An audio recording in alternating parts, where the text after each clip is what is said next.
大家好，最近刷手机发现好多博主都在说2026年丙午，2027年丁未，赤马红羊节要来了。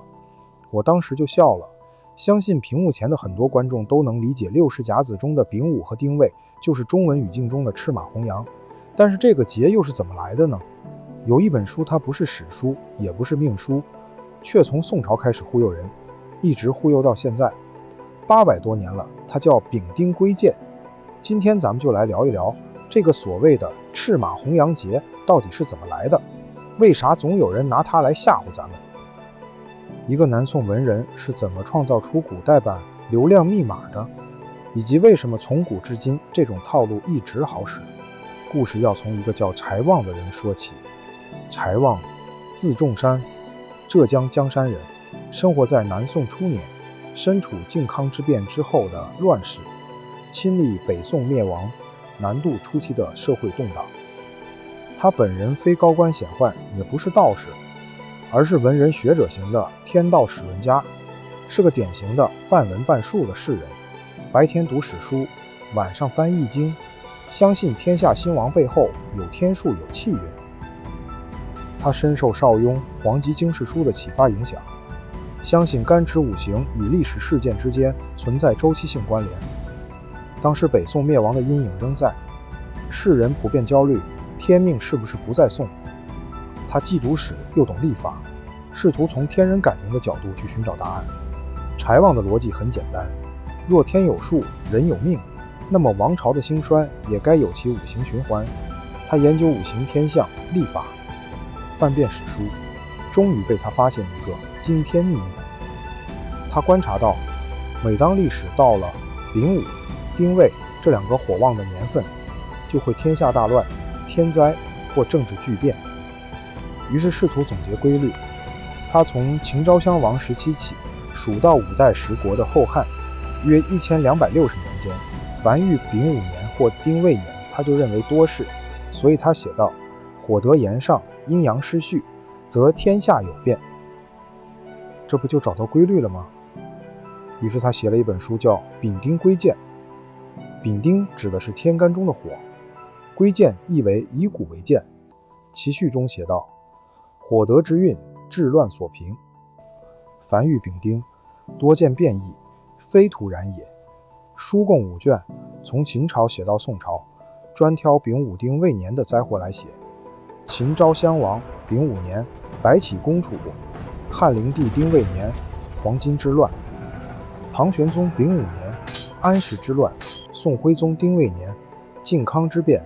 靖康之变被柴望放在整个火德丙丁系列的末端，视为火德毁灭之终点，天命循环之象征。靖康2年，公元1127年是丁未年。柴望在《丙丁归建》第5卷中列举此年为丁未之恶，并记述如下：宋徽钦2帝被掳，宗社丘墟，天下大乱，此丁未岁也，火得炎上，阴阳失序，天命去矣。把这些事儿强行凑一块儿，说这是天数，是劫数，不怪皇帝，不怪奸臣，就怪这2年份。这书一出，火爆程度堪比现在的爆款网文。老百姓一看，哎呀妈呀，原来咱们亡国是天注定，心里反而好受了。咱们来仔细看看柴望是怎么凑这个结束的。1126到1127年，靖康之变，北宋灭亡，这确实发生在丙午丁未年，没毛病。但是朋友们，北宋亡国怪年份吗？宋徽宗政治昏庸，重用蔡京、童贯、梁师成等奸臣，打压忠良，奢靡荒逸，沉迷享乐，修园造殿，建艮岳、万岁山，挥霍无度，军事无能，对金国外交失策，轻信靖康议和，导致国破家亡。人家该亡早就该亡了好吗？这跟年份有半毛钱关系。更搞笑的是，柴望这哥们儿只挑符合他理论的例子写，那些丙午丁未年啥事没有的，他就当没看见。这就是典型的历史选择偏差，就像算命师只记得算准的那次，忘了算错的10次。历史上每隔60年就有一个丙午丁未，你让一个王朝活几百年，不出点事儿反而奇怪。随便哪年都能找到事儿，只要你想编，编个黄牛蓝猪节也不是不行。后来的史学家对柴万可就没那么客气了，《四库全书》总目提要直接评价：以干支推治乱，附会殊甚，非实也。翻译过来就是穿凿附会不算真正的历史。理学家朱熹那一派更看不上，惑于术而不明理，意思是你整天搞干支五行那套，就是没悟道。清代张学曾在《文史通义》里讽刺得更狠：以五行言之乱者，如柴众山之流，非实也。你这是把史学玩成了算命。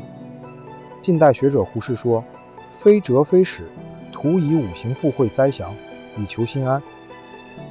钱穆更干脆：似史而非史，似术而非术。说到这儿，你可能要问，既然这么扯，为什么古人信，现在还有人信呢？这就得聊聊人性了。你想，柴旺那个时代，国破家亡，人心惶惶，天命去矣的阴影笼罩着每一个世人。换成咱们现在，每天上班累死累活，工资不涨，房价飞涨，35岁焦虑，45岁危机，生活已经够难了。这时候突然有人告诉你，这不是你的问题，这是年份不好，是天意如此。你说你信不信？太信了，这多爽！柴旺写丙丁归建，不是科学的史学，它更像是那个时代的心理占卜，用五行的语言替一个失去秩序的世界找意义。比如，当工作事业遇到困难解决不了的时候，就说是遇到了赤马红羊节；当生活或感情遇到问题的时候，就说是遇到了水逆，找个外部理由心里好受多了。还有，人有个毛病叫确认偏差，当你相信一个东西之后，你会自动忽略所有反驳它的证据，只记住支持它的证据。比如今年确实发生了点不顺的事儿，你马上想起来，对，今年是赤马红羊年，果然应验了。但你忘了，去年你也不顺，前年也不顺，每年都有不顺的事儿。这不是年份的问题，这是人生本来就不可能一帆风顺，兄弟。最关键的是，这玩意儿能搞流量。柴旺800年前靠这个出名，现在的自媒体博主照样靠这个涨粉。起个标题：2026年赤马红羊节来临，惊人巨变，点击量蹭蹭往上涨。评论区里一堆人吵架，流量密码拿捏得死死的。从古至今骗人的套路一点没变，就是换了个平台而已。古代用书，现代用手机，本质都一样，收割焦虑，贩卖恐惧。你在为他们的爆款买单，他们在为自己的流量数钱。说了这么多，你可能会问，那命运到底存不存在？我们真的能掌控自己的人生吗？我的答案是，命运存在，但不是柴旺说的那样，也不是自媒体博主说的那样。咱们每个人的命局就像一个独立的小宇宙，一个独立的生态系统。你的八字，你的选择，你的努力，这些构成了你这个小宇宙的基本规律。大运流年是外部环境的变化。同样一阵风吹过来，有的树倒了，有的树摇晃了，有的树纹丝不动。为啥？因为每棵树根扎的深浅不一样，树干粗细不一样。